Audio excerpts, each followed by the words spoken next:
par rapport donc au stress thermique dans le bâtiment, les points importants à retenir, et ça vous les retrouvez dans le LDA Info, c'est la distribution à l'auge, donc d'un fourrage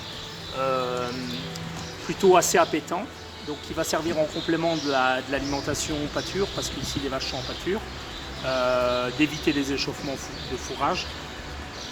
Quand on commence à voir les baisses d'ingestion, ça on le voit avec la mélangeuse par la pesée, alors à ce moment-là on divise la distribution de la mélangeuse en deux apports pour éviter que les vaches se goinfrent sur l'alimentation et ensuite des grosses difficultés à la digestion. C'est-à-dire que la digestion pour le ruminant, pour le bovin en période caniculaire, c'est une forte production de température corporelle et une augmentation de la température corporelle parce qu'il y a la cuve ruminale qui produit la température et qui fait monter la température corporelle. Les points importants, c'est quand même d'assurer suffisamment de fibres, d'éviter l'échauffement. Alors là, la fibre, elle est assurée par l'apport de la paille. Et puis, point important, pour éviter l'acidose ruminale, liée au fait que les vaches ingèrent moins, donc le rumen fonctionne moins, le fait qu'elles boivent plus d'eau, également une acidose qui se fait au niveau sanguin par l'hyperventilation. On a plus d'oxygénation du sang et donc une acidification faible mais réelle du sang. Donc on a un bovin qui est réellement en légère acidose. Donc point important par rapport à ces périodes de forte température, c'est d'apporter du bicarbonate de sodium dans la ration. Alors on peut monter graduel, ici on est en période on va dire caniculaire modérée et on peut tourner autour de 250 grammes par jour. Le bicarbonate ça coûte pas très cher, 450 € la tonne, donc il ne faut pas s'en priver. Ça va tamponner l'acidité ruminale. Point important, suffisamment d'eau aux abreuvoirs et de l'eau fraîche dans le bâtiment.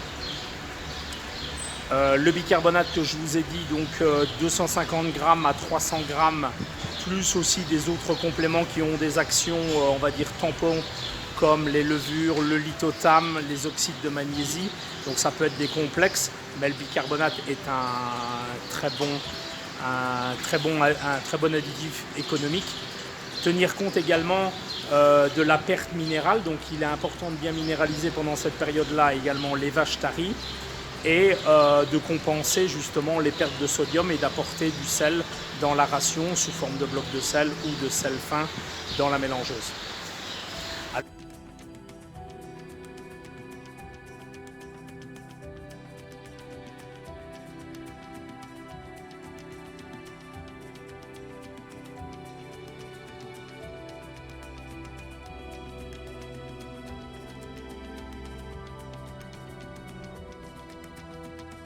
Par rapport à la ventilation du bâtiment, donc ouvrir au maximum les bas-côtés, si c'est possible et si c'est ouvrable, ouvrir les pignons, ouvrir le maximum pour faire rentrer de l'air. Et ici, en fait, dans le bâtiment dans lequel je me trouve, je vais vous montrer ce qui vient d'être installé il y a quelques jours et donc qui n'est pas encore tout à fait terminé, c'est l'installation de brasseurs d'air. Comme je vous l'expliquais dans le LDA Info, on peut installer en fait des brasseurs d'air de grand diamètre qui vont prendre l'air au pignon, généralement au pignon le plus au nord, le moins exposé au soleil, donc où il y a l'air le plus frais, pour le faire transférer au-dessus des cornadis où vont se trouver les vaches, jusqu'au pignon le plus chaud au sud. Donc le premier ventilateur, on le place généralement autour de 2,50 m, 3 mètres du pignon. On le place à 2,70 m de haut et on l'incline à 30 degrés vers le dos des vaches. Donc ici, il n'est encore pas tout à fait réglé. Il va être encore un petit peu plus incliné pour vraiment jeter de l'air sur le dos des vaches. Donc 2,70 m et incliné à 30 degrés. Donc comme vous le voyez ici, en fait, c'est un ventilateur de grand diamètre qui fait 1,30 m, qui est motorisé par un petit moteur électrique 220 triphasé de quelques chevaux, c'est des très petites puissances. Et en fait, il y a une démultiplication par une courroie. Donc ici, en fait, il n'est pas encore installé, mais on va avoir un variateur de fréquence pour pouvoir faire varier la vitesse de rotation en fonction du degré de... Donc ici son régime maximum. Donc on a, dans le haut du toit, on a tiré un câble d'alimentation 220 volts et puis on a descendu en fait une alimentation à chacun des moteurs. Donc en fait le ventilateur, c'est à peu près un coût de 500 € avec son moteur. Il pèse environ 40 kg et il est tenu par des chaînes. Donc dans le principe, donc 2,70 m au-dessus du dos des vaches. Et puis ensuite on met en fait un ventilateur tous les 15 mètres. Donc ça dépend un peu de la longueur de l'étape, mais environ tous les 15 mètres. Et donc quand je me trouve ici, ici, je suis à 15 mètres du premier ventilateur et j'ai encore je sens encore la brise du premier ventilateur. Donc c'est le premier ventilateur qui va transmettre ensuite au deuxième ventilateur et ainsi dans cette étable-ci au troisième brasseur d'air. Alors on peut dire ventilateur ou brasseur d'air. Donc celui-ci, il est le dernier et il expulse en fait une partie de l'air vers le pignon.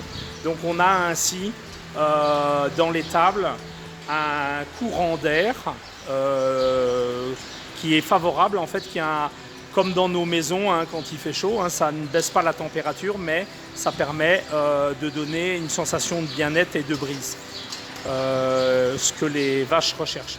Alors dans des bâtiments de ce type-là, de type logette, en fait la disposition des ventilateurs se fait au-dessus du dos des vaches au cornadi et ensuite à la deuxième rangée de logettes, donc pas la première, la deuxième ici, pour pouvoir ventiler ainsi les deux rangées, donc les deux rangées qui sont là. Donc s'il y avait à remettre, on pourrait remettre deux ventilateurs au-dessus de cette rangée-là.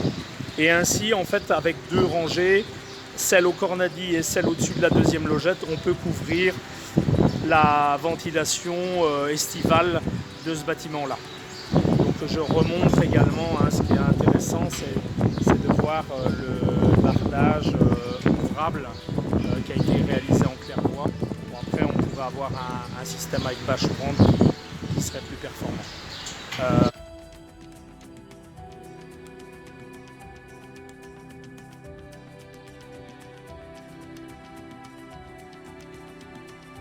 On voit beaucoup aussi d'exploitations qui pratiquent de la sorte, qui ventilent le bâtiment et qui laissent les vaches sur logette la journée. C'est là qu'elles sont mieux, elles sont plus tranquilles, elles dorment sur la logette. En air paillé c'est plus compliqué, mais en logette elles restent là, elles se reposent on va dire, et le pâturage s'effectue plutôt la nuit où on récupère la fraîcheur à l'extérieur du bâtiment. Voilà concernant le sujet de la semaine.